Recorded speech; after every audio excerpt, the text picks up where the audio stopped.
pembelajaran, Ibu mengecek dulu ya, bagaimana kehadirannya? Hadir semua tidak? Hadir. Oke, sebelum kita memulai pembelajaran, silakan ketua kelas pimpin untuk berdoa sesuai dengan agama dan kepercayaan ya. Bu. Seluruhnya duduk siap. Sebelum kita belajar, mari berdoa menurut kepercayaan masing-masing. Doa dimulai. Doa selesai. Oke, karena kita sudah berdoa, berarti anak-anakku sudah siap menerima pelajaran hari ini ya. Ibu. Oke, sebelum Ibu memulai pembelajaran, terlebih dahulu kan lagu Satu Nusa Satu Bangsa. Satu bangsa ya? Oke, silakan kita menyanyi. 1, 2, 3. Satu nusa, satu bangsa, satu bersama. Oke, silakan duduk. Itu tujuannya Ibu, kenapa kita menyanyikan lagu Satu Nusa Satu Bangsa? Karena ini menyangkut dengan dimensi P5 ya. Karena dalam pembelajaran ini ada 4 dimensi P5 yang akan kita terapkan, yaitu yang pertama berakhlak mulia, yang kedua gotong royong, yang ketiga adalah mandiri, dan yang keempat adalah kreatif ya. Oke? Yang akan kita pelajari hari ini adalah materi eksponen ya. Eksponen ya. Kemudian dari materi eksponen ini ada tujuan pembelajaran yang akan kita capai, yaitu yang pertama, anak-anakku bisa memiliki sikap mandiri dan kreatif dalam mengidentifikasi sifat-sifat eksponen. Yang kedua, anak-anakku dapat meningkatkan kemandirian belajar dalam mengidentifikasi sifat-sifat eksponen. Kemudian yang ketiga, anak-anakku dapat menunjukkan kemandirian dalam menggunakan sifat-sifat eksponen dalam menyelesaikan dan menentukan nilai eksponen. Yang terakhir masih ada. Yang terakhir itu adalah anak-anakku bisa membuat project materi sebuah project tentang sifat-sifat eksponen. Oke. Itu adalah tujuan yang ingin kita capai ya pada pembelajaran ini. Kemudian ini adalah peta konsep, dilihat. Oke, ini adalah peta konsep pembelajaran eksponen, ada 3, yaitu yang pertama adalah sifat-sifat eksponen, yang kedua adalah fungsi eksponensial, dan yang ketiga adalah bentuk akar. Oke, sebelum Ibu lanjut, terlebih dahulu Ibu pengenalan tentang eksponen. Sekarang yang pertama, apa yang dimaksud dengan 2 pangkat 3? Ada yang bisa jawab? Coba silakan berdiri nak. 2 kali 2. Oke, maksudnya itu apa? 3 kali 2. Oke, 2 berulang sebanyak 3 kali. Oke, sekarang yang kedua, jika kelak kamu adalah orang yang ahli dalam perhitungan, profesi apa yang ingin kamu capai, yang ingin kamu inginkan? Siapa? Arya? Arsitek. Oh, arsitek, betul. Arsitek bisa ya. Berarti dia di bidang teknologi. Oke. Sekarang Ibu akan tampilkan di sini adalah manfaat. Apa sih sebenarnya manfaat kita mempelajari eksponen ya? Karena sebelum kita mengenal eksponen, pasti kita tahu apa sih manfaat dari eksponen. Kan pasti ada yang bertanya-tanya, masa kita cuma belajar begini tapi kita tidak tahu manfaatnya. Oke?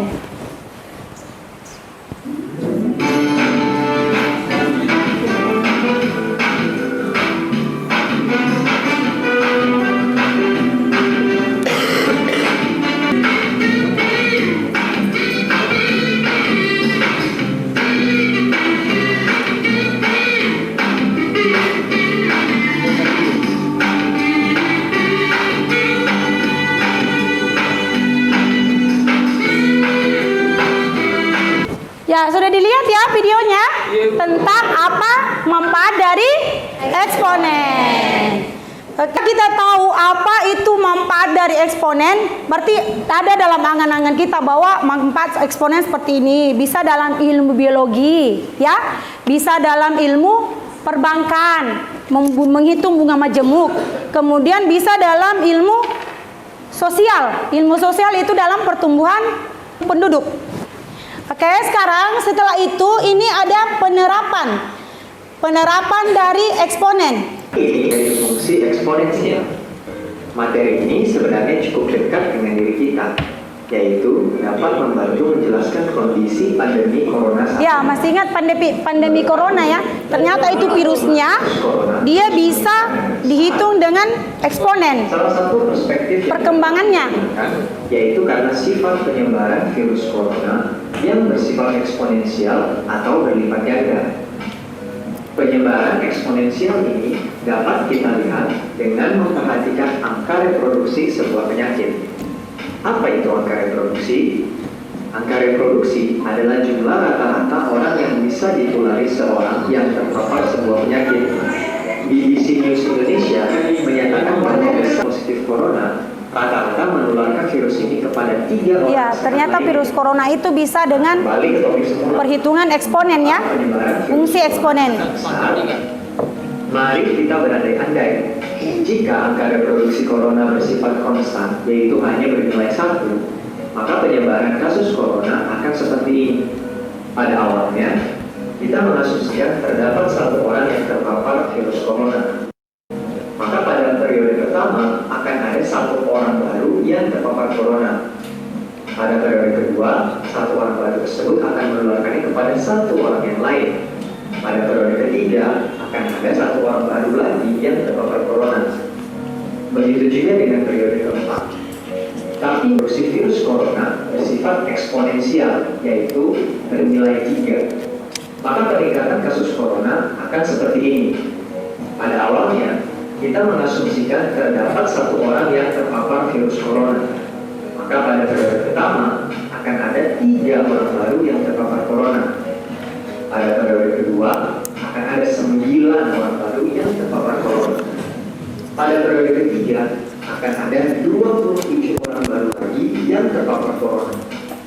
Pada periode keempat akan ada 81 orang baru lagi yang terpapar corona. Nah, sedikit intermezzo, apakah kamu bisa melihat pola bilangan angka atau eksponensial? Nah, back to the topic. Jika kita membandingkan kedua kasus tersebut, pada periode kedua tidak begitu menunjukkan jumlah yang begitu signifikan. Namun, ketika dari periode ketiga dan seterusnya, jumlahnya sangatlah berbeda jauh. Karena pada kasus kedua, jumlah yang terpapar terus berlipat ganda.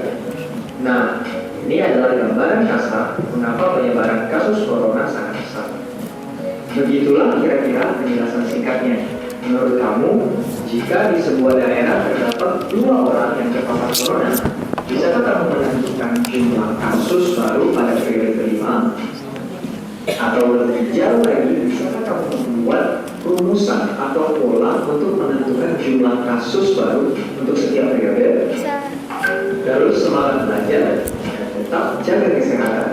Terima kasih.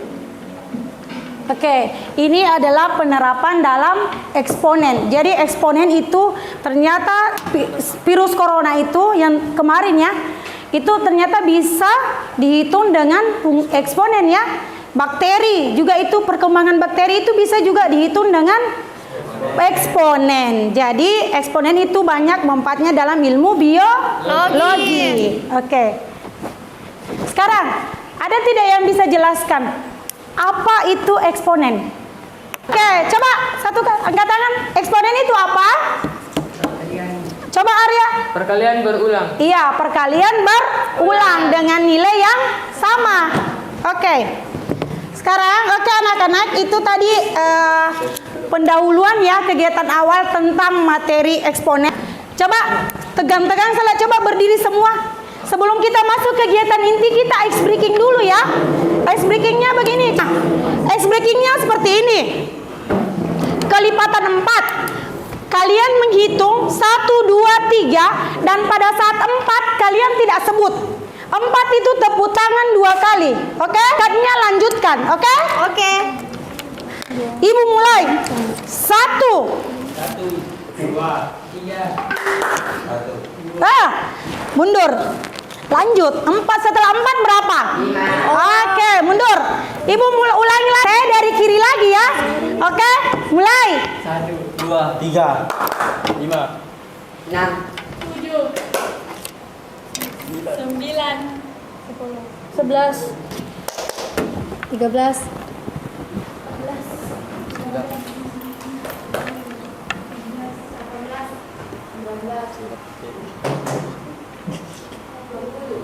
Mundur Putri. Oke. Jadi itu tadi ya. Oke, sudah, silakan kembali anak-anak yang salah tadi. Berarti kurang konsentrasi Putri tadi. Sudah duduk berdasarkan kelompoknya ya? Sudah. Oke, kalau sudah, sekarang Ibu bagikan LKPD. Ini LKPD-nya sesuai dengan warna kelompok masing-masing. Jadi kelompok 1 warna biru, kelompok 2 hijau, kelompok 3 pink, kelompok 4 kuning, dan kelompok 5 adalah putih. Jadi ada 5 warna sesuai dengan kelompok masing-masing. Jadi silakan ketua kelompok 1 bagikan, bagikan ke teman-temannya. Kelompok 2 hijau, kelompok 3 4 5. Jadi silakan ketua kelompok, silakan itu bagikan itu LKPD-nya ke masing-masing anggota kelompoknya ya. Silakan dibagikan nak. Silakan kalian bagikan itu berdasarkan dengan anggota kelompoknya masing-masing. Oke, silakan dibagikan dulu. Berdasarkan dengan kelompok, bagikan saja. Ini. Oke, silakan dibagikan teman kelompoknya masing-masing. Sudah? Sudah? Oke, sudah? Oke, sudah. Oke, di situ dalam LKPD ada identitas. Jadi silahkan diisi identitasnya, nama, kelompok, kelas, ya. Di situ di LKPD kelompok, kemudian tulis anggota kelompoknya ya. Silakan ditulis anggota kelompoknya, ya. Oke, sudah? Sudah? Sudah, Bu. Oke, kemudian bersama-sama dengan anggota kelompoknya kalian mengerjakan itu LKPD.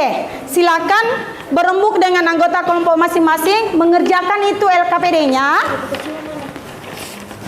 Kan dikerjakan LKPD-nya. Kemudian itu yang tahap pertama, ini langkah-langkahnya ya. Langkah-langkah menyelesaikan LKPD itu yang pertama adalah menyajikan masalah. Di situ di LKPD ada masalahnya, yaitu 1, 2, dan 3 itu menemukan rumus tentang sifat-sifat dari eksponen. Oke, bisa dipaham? Bisa. Oke, jadi silahkan kalian temukan itu rumus. Ada 1, 2, 3 itu silahkan kerja kelompok menemukan itu rumusnya. Bagaimana cara menemukan itu rumus nomor 1, 2, dan 3. Kemudian langkah kedua, mendesain perencanaan produk. Anak-anakku, silakan kalian mendesain setelah menemukan rumus, kalian mendesain kira-kira proyek apa yang cocok ya. Dengan cara mencari informasi di Google. Kan semua terbuka komputernya ya? Tersambung dengan internet ya? Oke, ya? Ya? Tersambung dengan internet ya? Iya, Bu. Bu. Oke, semua jadi silakan cari di Google, buku HP juga bisa, pakai HP juga bisa. Oke. Setelah itu, yang ketiga adalah menganalisis. Yang ketiga adalah mengumpulkan informasi. Mengumpulkan informasi itu bisa melalui Google juga. Kemudian selanjutnya menganalisis. Di sini menganalisis adalah setelah kalian menemukan produknya, menemukan jawabannya, kalian menganalisis dengan cara bisa dalam bentuk diagram, bisa dalam bentuk tabel, dan bisa dalam bentuk grafik ya. Paham? Paham? Yang semangat dong, paham? Paham. Oke. Langkah kelima itu adalah kalian membuat produk. Produk di sini yang ingin kalian buat adalah video animasi bergerak. Jadi di situ di LKPD ada petunjuknya. Bahwa yang akan dibuat adalah video animasi bergerak tentang sifat-sifat eksponen. Oke. Kemudian yang terakhir nanti kalian menyajikan produk. Jadi ibu kasih waktu selama 30 menit untuk mengerjakan. Silakan berdiskusi dengan kelompoknya, nak.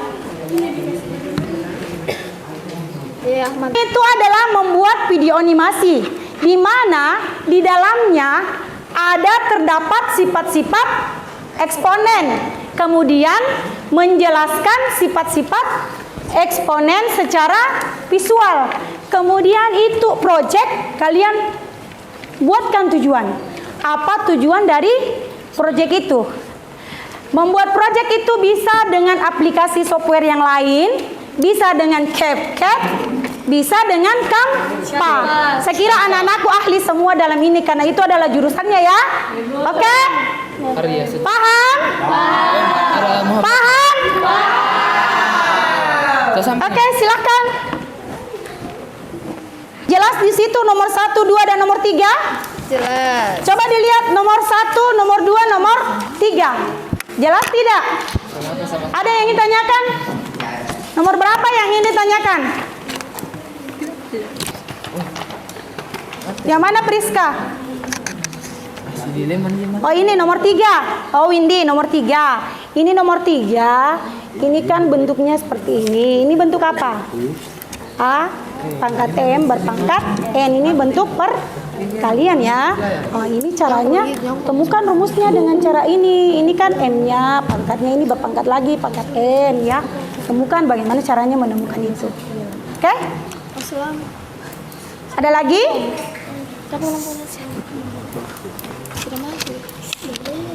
Ya, yang nomor 3 ya. Ini kan bentuk apa ini? Perkalian ya? Perkalian toh? Biasa dapat toh perkalian toh? Perkalian ini bagaimana caranya menemukan ini? Ini kan M-nya sebanyak M dan sebanyak N perkalian. Jadi nanti di sini sebanyak berapa? Apakah sebanyak M atau sebanyak N? Oke?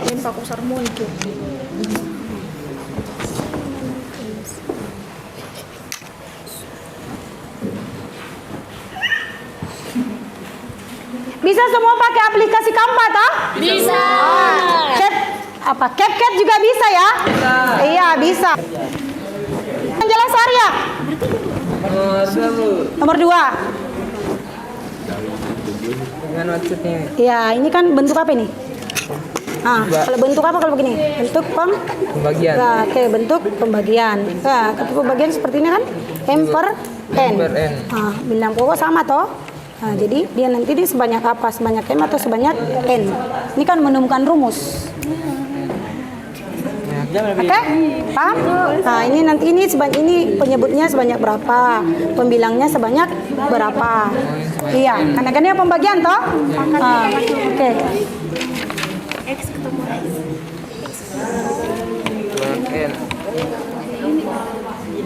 Sebanyak Kenapa Pak Ari? Kenapa Rian?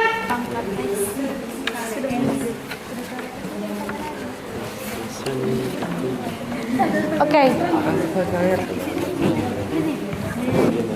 Sudah ya? Sudah ya? Ibu. Sudah? Sudah Bu. Oke, sudah ya? Sudah. Oke, saya kira ahli semua. Ibu. Ahli IT semua. Dia ahli dalam Canva. Yang software lainnya, apalagi kalau CapCut, pasti ahli semua dalam bidang itu.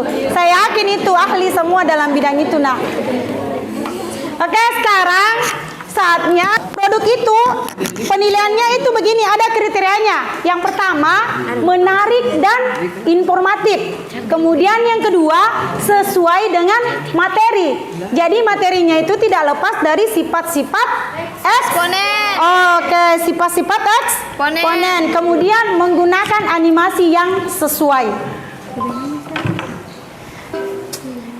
Kita sampai ke langkah ke-6, menyajikan produk. Menyajikan project ya. Oke, kira-kira siapa yang bisa? Coba angkat tangan, kelompoknya siapa yang bisa untuk menyajikan projectnya? Siapa? Indra. Oke, Indra Barajaya, silakan kelompok 5 ya. Oke, kelompok 5. Oh, kelompok 5 dapat warna putih kertasnya. Ya, menemukan rumus ya.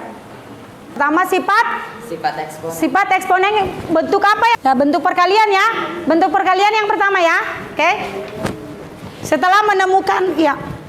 Langsung presentasinya Indra, produknya.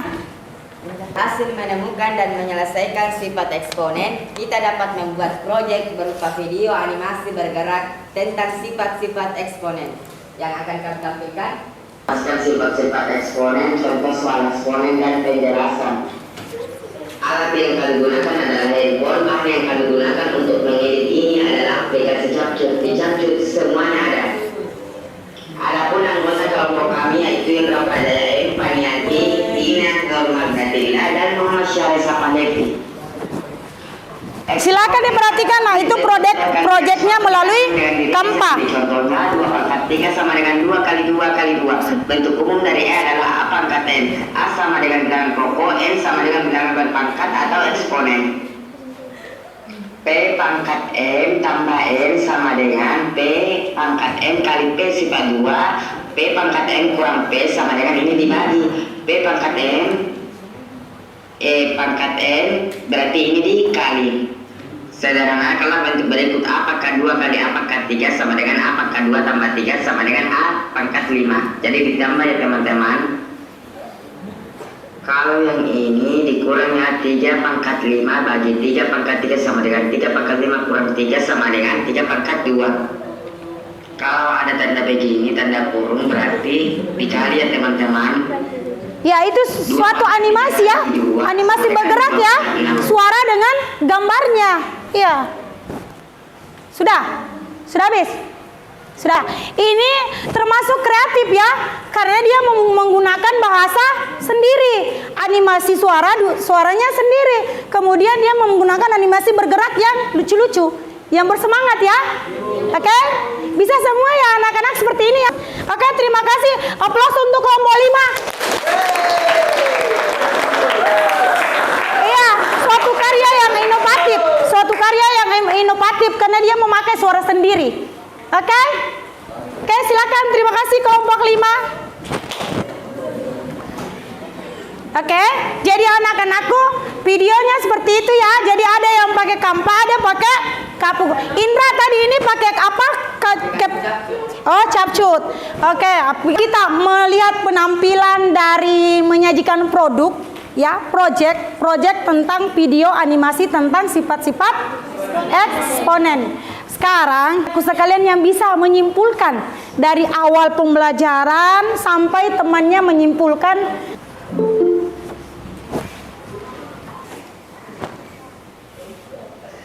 Baik, kesimpulan yang bisa saya simpulkan dari pembelajaran tadi yaitu kita dapat menyimpulkan beberapa sifat eksponen. Yang pertama, sifat penjumlahan pangkat. Yang kedua, sifat pengurangan pangkat. Yang ketiga, eksponen 0. Yang keempat, sifat perkalian eksponen dan dalam berbagai biologi atau ekonomi. Perkalian, pembagian, dan Eksponen 0. eksponen 0. Oke. Oke, terima kasih banyak Nova. Ya, itu adalah salah satu kesimpulan dari materi kita. Dan yang terakhir adalah dapat membuat suatu project. Oke, sekarang ini kesimpulannya ini itu dari anak-anak ya. Sekarang kesimpulannya Ibu, itu yang pertama. Yang pertama adalah dengan pembelajaran ini anak-anakku sudah menunjukkan sikap mandiri dan kreatif dalam mengidentifikasi sifat-sifat eksponen. Oke, kemudian yang kedua, anak-anakku bisa menunjukkan kemandirian belajar dalam mengidentifikasi sifat-sifat eksponen. Kemudian yang ketiga, anak-anakku sudah bisa menggunakan sifat-sifat eksponen terutama dalam membuat suatu proyek. Apa tadi proyeknya? Video animasi bergerak. Sangat kreatif tadi kelompok 5 ya. Yang lain juga oke. Coba dikumpul semua. Coba kata kelompok kumpulkan sini hasilnya, Ibu mau lihat sampai di mana pemahaman kalian tentang sifat-sifat eksponen. Coba masing-masing kata kelompok kumpul lagi. Kemudian itu tugas proyeknya, tugas proyek bagikan Ibu ke dalam link ya. Bagi link saja ya nanti proyeknya ya.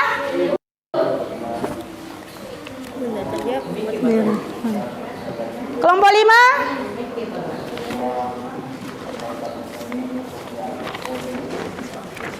Kelompok 1, kelompok 2, 3, 4, 5. Ya, sudah terkumpul semua ya. Anak, di sini dari hasil yang kalian kerjakan di LKPD ini, ternyata dari nomor 1 dan nomor 2 ini benar semua ya. Ya kalian kan bisa paham nomor berarti kalian sudah paham tentang perkalian eksponen. Kemudian ini nomor 2 ini saya lihat juga sudah benar semua tentang pembagian eksponen. Di sini yang ada beberapa orang ini yang kurang bagaimana ini adalah nomor 3. Ada sekitar 5 orang yang belum terlalu tepat caranya merumuskan nomor 3. Jadi nanti yang dengan ini pembuatan proyeknya ini masih ada yang kurang menarik, belum ada suaranya ya. Jadi nanti yang kurang itu Ibu kita bisa ke ruangan guru ya, Ibu bimbing ya. Tentang soal nomor 3 merumuskan perpangkatan dan membuat proyek yang kreatif dan inovatif menggunakan capcut dan Canva. Oke, sekarang sebelum Ibu menutup pembelajaran hari ini, ada sedikit motivasi ya. Ada sedikit motivasi untuk anak-anakku agar kalian selalu semangat dalam belajar. Yang pertama itu adalah pendidikan adalah membuka kunci kesuksesan. Yang kedua, setiap hari adalah kesempatan untuk belajar dan menjadi versi terbaik dari diri sendiri. Betul. Kemudian yang ketiga adalah jangan takut mencoba karena kesalahan adalah bagian dari proses belajar. Terus belajarlah dari kemarin, impikan hari ini dan capai besok. Semangat untuk anak-anakku ya. Jadi intinya jangan pernah takut untuk belajar, terutama pelajaran matematika. Jadi matematika adalah pelajaran yang menyenangkan. Oke.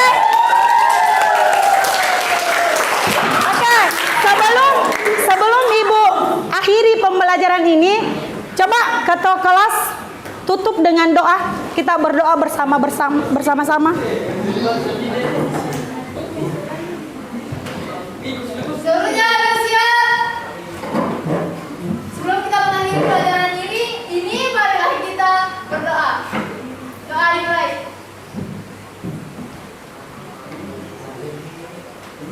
Selesai. Sukses selalu dan akhiri dengan Assalamualaikum warahmatullahi wabarakatuh dan selamat pagi menjelang siang.